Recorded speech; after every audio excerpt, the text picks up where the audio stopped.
আরে আরে অনুদের বাড়িতে আজকে এত রান্না বান্নার আয়োজন কিসের, কি হতে চলেছে? তো বন্ধুরা ভিডিওটা স্কিপ না করে পুরোপুরিটা দেখতে থাকো, কি হতে চলেছে এত অনুদের বাড়িতে।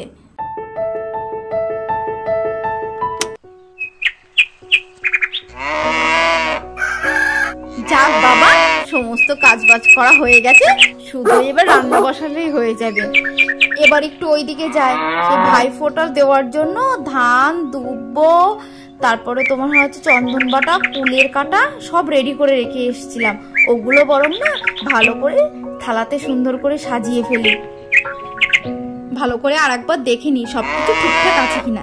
এই তো ধান দুব্বো, চন্দন বাটা আর এই যে কুলের কাটা, হ্যাঁ মোটামুটি সবকিছু রেডি করে রেখেছি।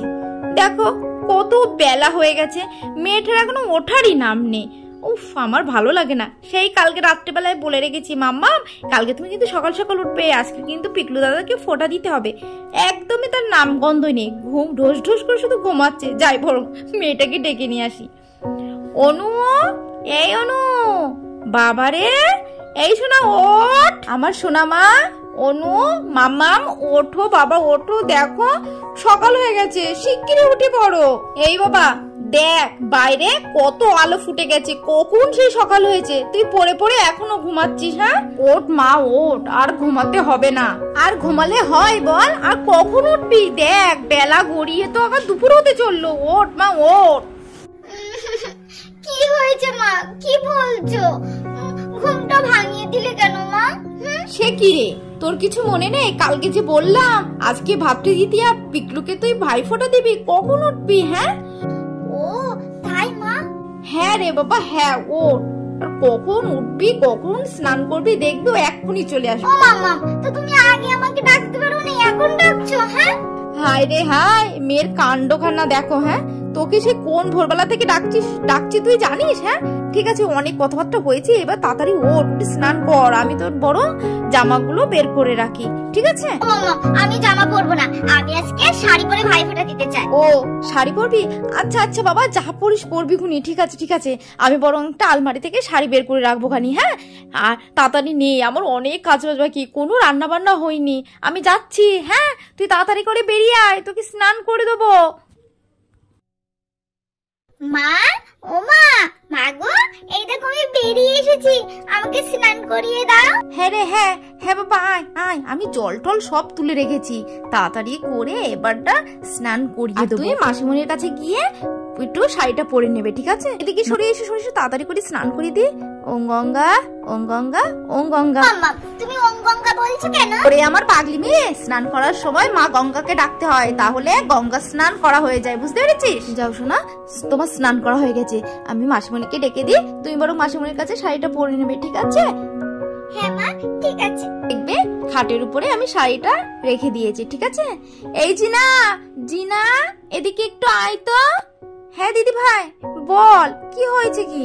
শোন না জিনা, আজকের আমাদের অনুরানীর আবদার, ও আজকে শাড়ি পরে ভাই ফোঁটা দেবে, পিকলুকে ফোঁটা দেবে, বুঝলি তো? তুই এক কাজ কর না, দেখবি আমি খাটের উপরে একটা শাড়ি রেখে এসেছি, ওকে একটু রেডি করিয়ে নিয়ে আয় না রে। ও এই ব্যাপার, আচ্ছা আচ্ছা আয় বাবা আয়। আমার সোনা, আমার মিষ্টি অনুরানী আজকে শাড়ি পরবে। এই কখন আমি ওদেরকে পাঠিয়েছি একটু শাড়িটা পরিয়ে দিতে, এখনো মেয়ের দেখা নেই। হ্যাঁ আর আমি এখানে সমস্ত কাজ বাজ করে এখানে আমি গুছিয়ে বসে আছি, এখনো আসার সময় হলো না। এই জিনা হলো, এবার একটু নিয়ে আয়, শুভ সময় যে পার হয়ে যাচ্ছে বাবা। দিদি ভাই আসছি আসছি, আর একটুখানি একটুখানি। এই দিদি ভাই দেখ তো কাকে নিয়ে এসেছি, চিনতে পারিস কিনা? ও মা গো, আমি কাকে দেখছি? হ্যাঁ আমার অনুমা তো দেখছি শাড়ি পরে অনেক বড় হয়ে গেছে। হ্যাঁ কি সুন্দর লাগছে, আমার সোনা মাতার যে এত সুন্দর লাগছে আমি তো ভাবতেই পারছি না। মাটার জন্য কারোর নজর না লাগে। আয় আয়, হয়েছে হয়েছে, এবার এসে বস বস। কিভাবে ফোঁটা দেব? আচ্ছা আমি বলছি, প্রথমে গলায় মালাটা পরিয়ে দাও বাবা। এই শোনা দেখ, ওই থালায় দেখ আমি একটা ঘুনসি রেখেছি, ওই ঘুনসিটাকেও পিকলুকে পরিয়ে দে। হ্যাঁ এবার একটু ধান নাও আর দুব্বো নাও, নিয়ে দাদাকে আশীর্বাদ করো। এবার দেখো চন্দন আছে, ওই চন্দনটা দিয়ে কপালে ঠেকিয়ে ভাইয়ের কপালে দিলাম ফোঁটা, ওই মন্ত্রটা 3 বার করবে। হ্যাঁ ভাইয়ের কপালে দিলাম ফোঁটা, জম দুয়ারে পড়লো কাটা, যমুনা দেয় জমকে ফোঁটা, আমি দিই আমার ভাইকে ফোঁটা। এই তোমার শোনা পেরেছে, আর একবার করো। ভাইয়ের কপালে দিলাম ফোঁটা, জমের দুয়ারে পড়লো কাটা, যমুনা দেয় জমকে ফোঁটা, আমি দিই আমার ভাইকে ফোঁটা। এই দিদি ভাই, বাবারে মন্ত্র দেখতে ওর ভালোই মনে আছে। হ্যাঁ রে, আমি কালকে ওকে ভালো করে শিখিয়ে দিয়েছিলাম। এবারে লাস্ট হবে কিন্তু অনু, হ্যাঁ এবার বলে কিন্তু আর বলবে না। ভাইয়ের কপালে দিলাম ফোঁটা, জমের দুয়ারে পড়লো কাটা, যমুনা দেয় জমকে ফোঁটা, আমি দিই আমার ভাইকে ফোঁটা। আম্মা, এবার প্রদীপে তাপ নিয়ে ভাইকে একটু তাপ দাও। আর ভাইকে আশীর্বাদ করো। তুমি আমার পিকলু দাদাকে সব সময় ভালো রাখবে। আর কি করতে হবে? এবার দাদাকে একটা মিষ্টি খাওয়াও। নাও পিকলু দাদা, মিষ্টি খাও। আরে জিনা, এদিকটা না একটু গোছা, আমি বরং একটু রান্নাঘরের দিকে যাই, রান্না বান্না করতে হবে তো। আর এদিকে আমাদের বন্ধনা আন্টি তাড়াতাড়ি করে তো চলে আসলো রান্নাঘরে রান্না করার জন্য। সবকিছু গুছিয়ে নিয়েছি বাবা, এবারটা জাল ধরিয়ে বরং রান্নাটা বসে দিই। প্রথমে সুজিটা করি, তারপরে লুচিটা করব।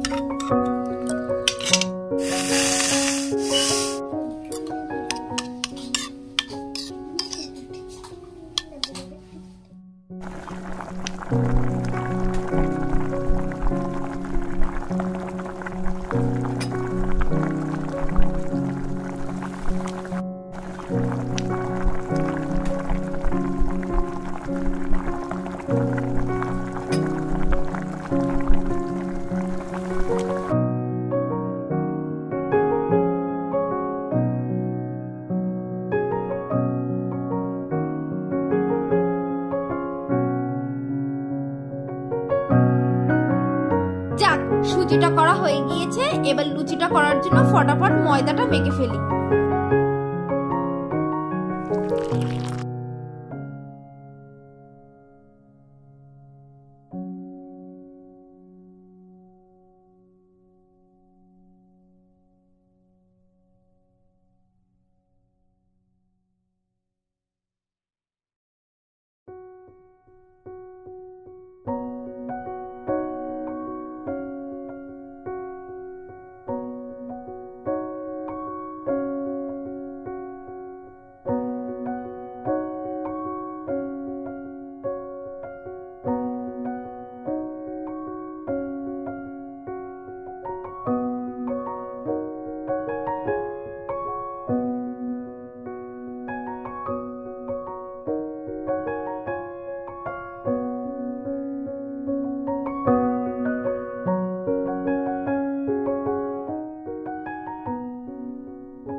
লুচি ভাজার গন্ধ তো বাড়ি পুরো একদম মমো করছে। এই দিদি ভাই, তোর লুচি ভাজার গন্ধ শুকে তো খিদে পেয়ে গেল, কখন খাবো রে? আরে খাবি খাবি, এই তো এটা হলেই হয়ে যায়। এই যে হয়ে গেছে। ও তাহলে তোর লুচি ভাজা কমপ্লিট, তাই তো? বাচ্চাগুলোকে খেতে দিবি তো নাকি? হ্যাঁ, কখন আর খেতে দিবি? দেখ তো কটা বাজে এখন, ওরা আর কতক্ষণ না খেয়ে থাকবে বলতো? এই তো হয়ে গেছে, এবার গরম গরম দিয়ে দেবো, বুঝলি তো? জি না, তুই এক কাজ কর, আসন কটা না পেতে ফেল, আর আমি এদিকে খাওয়া দাওয়ার ব্যবস্থা করি, বুঝলি? ঠিক আছে দিদি ভাই। এই দিদি ভাই, আসন পাতা হয়ে গেছে, এবার ওদের ডাকি। হ্যাঁ রে জিরা, তুই ওদেরকে বরং ডাক রে। হ্যাঁ, আর আমি এদিকে তাড়াতাড়ি করে খাবার দাবার গুলো বেড়ে ফেলি। আচ্ছা দিদি ভাই, ঠিক আছে, ওদেরকে আমি ডাকছি। অনু, এই অনু, টিকলু, খেতে আয়। মারে, অনু মাইনে, নাও নাও খেতে আরম্ভ করো। বড্ড দেরি হয়ে গেছে আমার খেতে দিতে তোমাদেরকে। এ নাও পিকলু, নাও বাবা খেয়ে নাও। সোনা বাবা খাও তো দেখি।